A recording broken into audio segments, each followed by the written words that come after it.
I met him on the Brooklyn Bridge. He was sketching the skyline, while the whole city seemed to hold its breath for him. It was spring, the kind of morning when sunlight feels like a promise. I was late for work, but I stopped anyway. Something about him felt still, like the world moved too fast, and he was the only one who refused to rush. He looked at me once, smiled, then went back to drawing. And that moment stayed with me all day. My name is Claire, 36, architect. I build things that last, but I couldn't build a life that stayed. My marriage had ended quietly, like a song that forgot its own melody. And somehow, that morning, the bridge felt like a line between everything I'd lost and something new waiting to begin. A week later, I saw him again. Same place, same sketchbook. This time, I stopped. "Do you always draw the bridge?" I asked. He smiled. "Only when I need to remember why I stay."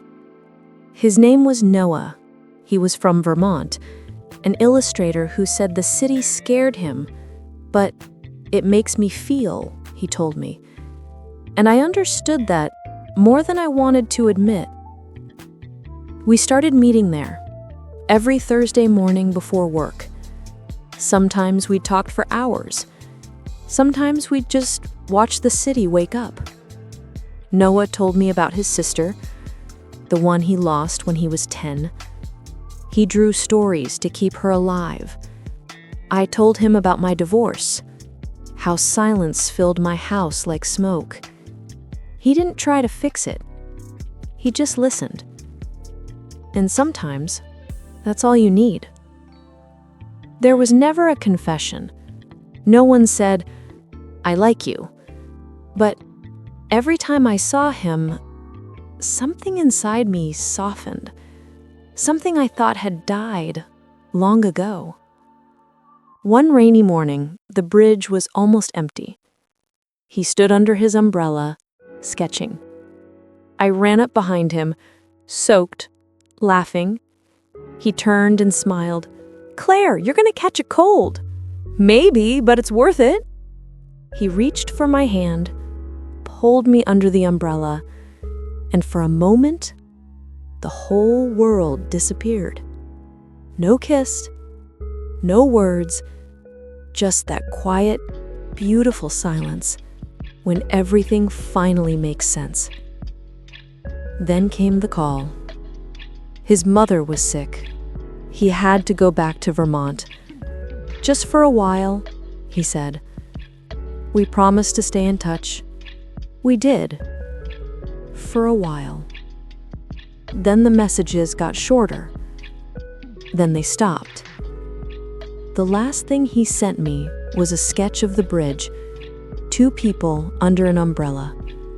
No words, just charcoal lines and silence. A year passed. I kept walking that bridge. Sometimes I'd imagine him there, pencil in hand, that half smile, the sound of the river below. Then one day, I saw something taped to the railing. A drawing. The same bridge. The same 2 figures. Beneath it, a note. "If you ever come back, look for the light at 7 p.m. It was his handwriting. That evening, I went back. The city glowed gold in the sunset, and there he was, standing in the light, just like before. He smiled, as if he'd been waiting all along. "I thought you left," I said. I did. But I realized home isn't a place, it's a person. He handed me a small sketchbook. Inside, drawings of me. Every Thursday morning, my coffee, my laugh, my hair in the wind. He said, "I drew when I couldn't talk to you. I thought maybe one day you'd see it." I couldn't speak. I just cried. He smiled. "Guess I never really stopped drawing the bridge." From then on, we built something quiet and real. No promises, no rush. We'd meet every Sunday evening on the bridge. He'd draw, I'd sketch buildings. Two artists, learning to build again, together. When his mother passed a year later, I went with him to Vermont. He said, "The city doesn't scare me anymore, because you're in it now."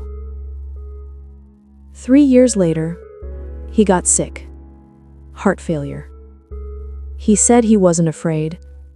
He just wanted more time to draw. On his last day, he gave me one final sketch. The bridge again, but this time, only one figure. Underneath, he'd written, "Keep walking. I'll be in the lines between."